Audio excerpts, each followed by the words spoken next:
Keikutsertaan Indonesia di ajang SEA Games Singapura 2015 ternyata tak mampu mendongkrak prestasi merah putih di kancah internasional. Dengan mengirimkan perwakilan terbaiknya, Indonesia hanya mampu menempati posisi kelima dari 11 negara peserta SEA Games Singapura. Perolehan pundi medali yang diraih Indonesia saat ini diakui keluar dari target yang ditetapkan oleh pemerintah. Sebelumnya, Menteri Pemuda dan Olahraga Imam Nahrawi menargetkan tim Merah Putih mampu memantapkan diri di posisi 2 daftar perolehan medali terbanyak dengan mengumpulkan pundi medali emas di atas 70 medali. Namun dalam kenyataannya, Indonesia harus puas berada di posisi 5 daftar klasemen sementara dengan mengumpulkan 45 medali emas, 58 perak, dan 74 perunggu. Harapan Indonesia untuk mendulang emas pun kini tertumpu pada skuad muda bulu tangkis Indonesia. Jumlah emas Indonesia di SEA Games kali ini juga berada di bawah raihan SEA Games sebelumnya. Di Myanmar 2013, Indonesia mampu meraih 65 medali emas. Selain karena faktor persaingan, kegagalan mendulang emas juga disebabkan tidak dipertandingkannya cabang olahraga andalan Indonesia seperti angkat besi, voli pantai, dan karate. Di sisi lain, capaian emas Indonesia memenuhi target dari Satuan Pelaksanaan Program Indonesia Emas yang memprediksi atlet-atlet merah putih mampu membawa 40-an medali dari Singapura.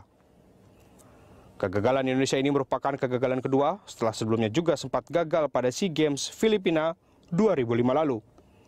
Saat itu Indonesia hanya mampu berada di posisi 5 di bawah Filipina, Thailand, Vietnam, dan Malaysia.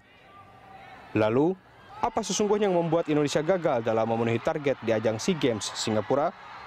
Apakah konflik dualisme kepengurusan menjadi faktor utama gagalnya Indonesia di ajang SEA Games 2015?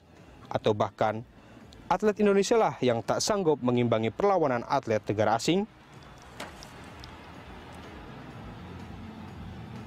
Perhelatan akbar Pesta Olahraga Asia Tenggara SEA Games 2015 memang belum berakhir. Indonesia masih memiliki peluang untuk menambah pundi-pundi perolehan medali. Namun posisi Indonesia dipastikan tidak akan berubah dan tetap bertengger di urutan 5 daftar klasemen perolehan medali terbanyak. Untuk membahas hal ini sudah hadir di studio Kepala Satuan Pelaksana Program Indonesia Emas Bapak Suwarno, dan kami juga mengundang Anda memberikan komentar lewat SMS ke 0811-833-551. Anda juga bisa menelpon melalui nomor interaktif di 021-52900-308 atau 021-52900-311. Dan melalui sambungan telepon juga saat ini sudah bergabung bersama kita Deputi 4 Bidang Prestasi Kemenpora Pak Joko Pekik. Selamat pagi Pak Joko Pekik. Selamat pagi Mas Hanu, selamat pagi Pak Warno. Iya. Pak Joko, ini sebelum ke Pak Joko, saya ke Pak Suwarno. Pak Suwarno, ini kalau kita bicara soal target, langsung saja Pak, apa sesungguhnya yang membuat Indonesia gagal mencapai target? Baik, jadi sebetulnya ceritanya harus dari awal, Mas ya. Pada saat kita... Ini bukan hanya pas di peristiwa pertandingan SEA Games aja, ini karena itu kan endingnya ya. Endingnya ya, buntutnya. Tetapi prosesnya kan panjang. Proses itu diawali dari mestinya penyusunan cabang-cabang olahraga dan nomor-nomor yang akan dipertandingkan di SEA Games Singapura. Dari apa yang kita lihat pertandingan di Myanmar dulu, Singapura sebagai tuan rumah berikutnya mereka mempersiapkan sesuai dengan potensi cabang olahraga dan nomor-nomor andalan Singapura. Bagi Indonesia mestinya harus mencermati modal apa cabur dan nomor kita yang mampu untuk bersaing di Singapura.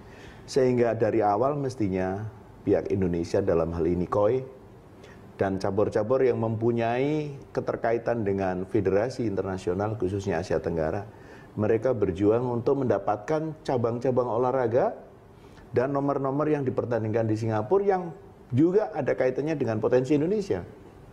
Hasilnya apa? Apa yang kita peroleh di Myanmar, 65 medali emas, kita sebelum bertanding di Singapura sudah kehilangan 32 medali emas. Sebelum bertanding? Iya. 32? 32 itu karena cabang-cabang kita tidak ditampilkan di Singapura. Seperti karate. Ya. Kemudian angkat besi. Ya? kemudian voli pantai. Bukan mereka tidak punya venue, mereka punya. Singapura punya. Kemarin saya baru pulang dari Singapura juga melihat di situ tertulis venue-nya voli pantai dan lain sebagainya. Tapi mereka tidak punya atlet-atlet andalan itu. Makanya tidak dipertandingkan. Mereka tidak dipertandingkan dan Indonesia diam saja gitu loh. Iya.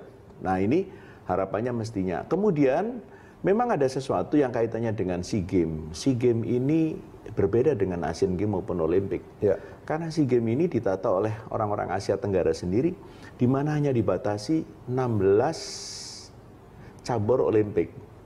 Selebihnya ini yang atur adalah tuan rumah. Oke. Kemudian juga belum diatur di situ dari 16 cabur Olimpik yang dipilih.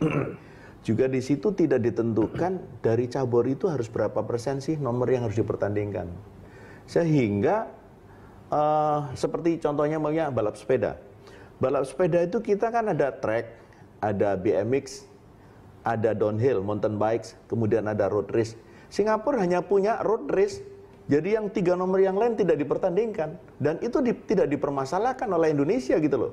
Nah ini yang punya akses mestinya kan harus menciptakan. Siapa yang punya akses itu? Yang punya akses KOI, yang punya akses federasi-federasi cabang olahraga kita dengan federasi yang ada di. Artinya upaya-upaya dari KOI dan federasi-federasi atau apa namanya PBPB ya, Ya. yang mestinya punya potensi untuk itu tidak melakukan itu sama sekali. Ya mungkin melakukan tetapi tidak maksimum. Akhirnya tapi kan gini Pak Suwarno, kalau kita bicara soal target ini kan cabur sudah di apa namanya sudah di launch gitu kan. Inilah cabur-cabur yang dipertandingkan dan kemudian dikeluarkanlah target lebih dari 72 medali. Oke, jadi pada saat awal sudah kita jelaskan, kita laporkan ya kepada jajaran Kemenpora, kondisinya seperti ini Pak yang kita punya. Bahwa dari 65 kita hanya punya peluang dikurangi 32, berarti 33 berarti kita hanya punya 32. Dari posisi 32 itu kita memang ada di urutan kelima. Thailand punya modal 70.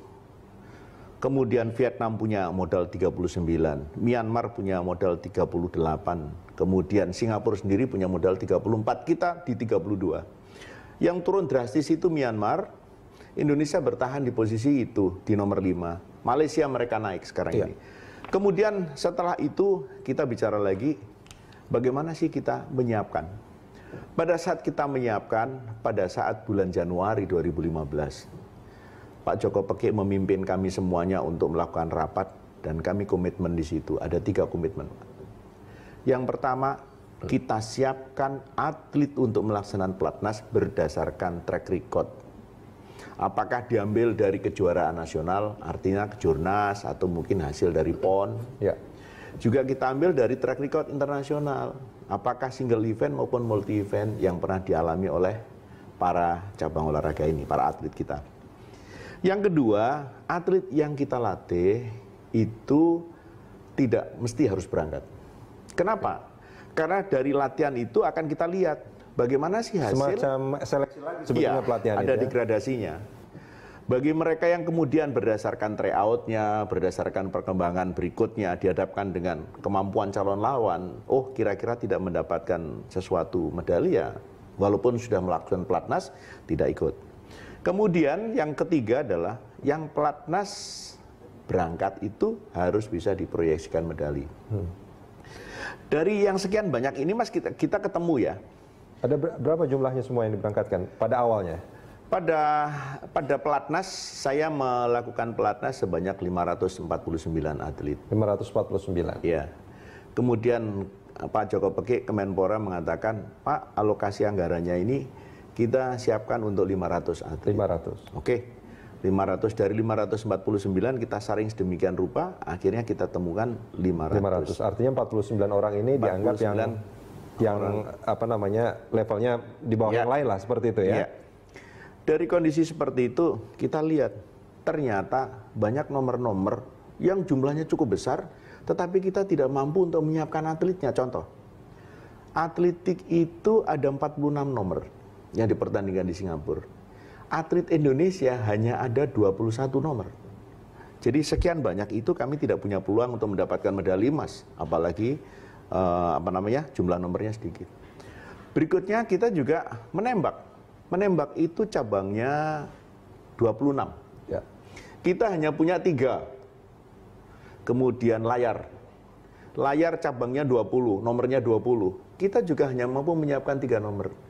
Itulah yang saya katakan dari mulai awal, dari 402 nomor yang dipertandingkan, Indonesia hanya mampu mengikuti 304 nomor. 304 nomor, oke. Ya, sehingga dari mau berangkat pun kita sudah tidak punya hak untuk mendapatkan medali sebanyak 98 medali emas. Ya, paling tidak kan dari yang berangkat itu, dari yang berangkat 500 atau lebih sebetulnya? Akhirnya yang berangkat 522. 522, Nah, oke. 522 itu perkembangannya begini, Mas. Kami hanya melatih. Itu yang 22 yang ikut pelatnas? Tidak ikut pelatnas. Tidak ikut pelatnas, Tidak berarti ini ikut tidak pelatnas. sesuai dengan yang disepakati oleh Pak Joko Pekik sebetulnya? Ya, keluar dari komitmen itu. Oke, kita tanyakan ke Pak Joko Pekik dulu. Pak Joko? Ya, Ya, kalau menurut Pak Joko apa sebetulnya yang menjadi Indonesia tidak mencapai target, Pak Joko? baik. Selamat pagi Mas Janu. Selamat pagi Pak Warno. Selamat pagi, Mas. Tadi Pak Warno sudah menyampaikan sistem bagaimana kita berangkat ke multi dengan baik, dengan runut ya. Dimulai dari potensi yang harus kita siapkan untuk bagaimana bisa mendapatkan yang terbaik. Kemudian yang kedua, memang ke depan kita harus sinergi kelembagaan itu harus perlu kita tingkatkan dengan sebaik-baiknya. Sehingga tekad kita untuk mencapai yang terbaik itu bisa terwujud, yaitu dimulai dari bagaimana perjuangan kita bersama, tentu nanti leading sektornya ada di KOI, yang berhubungan dengan perjuangan cabang olahraga. Sehingga tadi Pak Warno menyampaikan bahwa modal kita untuk ke Singapura itu sudah kehilangan berapa Pak Warno, 32 medali ya. Sehingga itu bagian dari bagaimana ke depan nanti agar kita bisa menyiapkan dengan lebih baik lagi. Sehingga entry point-nya kalau tadi dikatakan ketidakberhasilan kita di Singapura ini memang berawal dari bagaimana kritik untuk cabang-cabang potensi yang kita lakukan untuk mendapatkan hasil yang terbaik. Artinya persiapannya kurang baik selama ini, Pak Joko? Kalau dilihat dari waktu sudah cukup baik, kita sudah mulai pasca pulang dari ASEAN Games Incheon. Yang tidak baiknya apa, Pak Joko? Kenapa? Yang tidak baiknya apa? Kalau dari segi waktu sudah baik, Kalau apa yang tidak waktunya baiknya? sudah sistem artinya begini, dengan data-data yang kita kuasai, maka kita harus memang betul-betul prioritas untuk menyiapkan nomor-nomor dan cabang yang kita menjadi unggulan kita gitu. Sehingga yang saya katakan prioritas itu adalah manakala dia memang kans untuk dapatkan medali, maka ini kita endorse untuk bagaimana memfasilitasi lebih maksimal lagi. Dan Tryout katakan. Ya, Pak Joko, ini keterangan dari Pak Suwarno tadi mengatakan bahwa itu akan disiapkan mereka-mereka yang berangkat harus di pelatnas. Ya. Tapi kenyataannya masih ada beberapa yang tidak ikut pelatnas tapi juga berangkat. Bukankah ini sebetulnya juga ya sudah hampir dipastikan gitulah untuk tidak mendapatkan medali juga? Atau bagaimana sebetulnya? Itulah sinergi yang tadi saya sampaikan. Kita sudah sepakat dengan Satlat Bima, tadi Pak Warno sampaikan bahwa yang berangkat adalah mereka yang potensi. Yang di pelatnas sekalipun dia tidak harus berangkat. Tapi ada sisi lain. Tapi sebenarnya nggak terlalu signifikan ya. Hanya ada 2 cabang kok itu. Satu hoki, satu petang. Bahkan petang lumayan berhasil dapat perak. Artinya ini bukan alasan utama untuk ketidakberhasilan kita ya. Karena nggak terlalu signifikan dalam aspek persentase. Tapi yang penting adalah bagaimana ke depan nanti prioritas untuk bagaimana kita melihat nomor-nomor unggulan kita. Sehingga tidak harus nanti main kuota. Misalnya tadi Pak Warno sebutkan untuk atletik ada 40 nomor. 46 nomor kita hanya sekian. Kalau kita memang potensi ada di 30 nomor, itulah yang kita endorse. Tidak harus semua cabang berangkat untuk persiapan multi event. Paling nggak kan gini Pak Joko, ini kalau kita melihat dari medali, paling tidak kalau jumlahnya itu kan cuma 177 sampai saat ini, mungkin sudah bertambah lagi ya. Itu dari jumlah atlet yang berangkat dengan 520 itu kan belum sampai setengahnya tuh Pak yang mendapatkan medali. Hitung-hitungan kita gini Mas, untuk meraih peringkat itu kan potensi medali emas ya. Sehingga artinya yang kita endorse untuk maksimal itu adalah potensi medali emas, itulah ya bagian dari upaya kita sehingga ke depan saat prima kita berikan kewenangan begitu. Nanti tanggal 25 kita akan mengadakan evaluasi, akan kita undang semua stakeholder. Yang intinya adalah cabang-cabang yang berhasil berikan reward, cabang-cabang yang tidak berhasil berikan punishment. Baik Pak Joko, kita akan sambung ini di segmen berikut Pak. Kita jeda sebentar.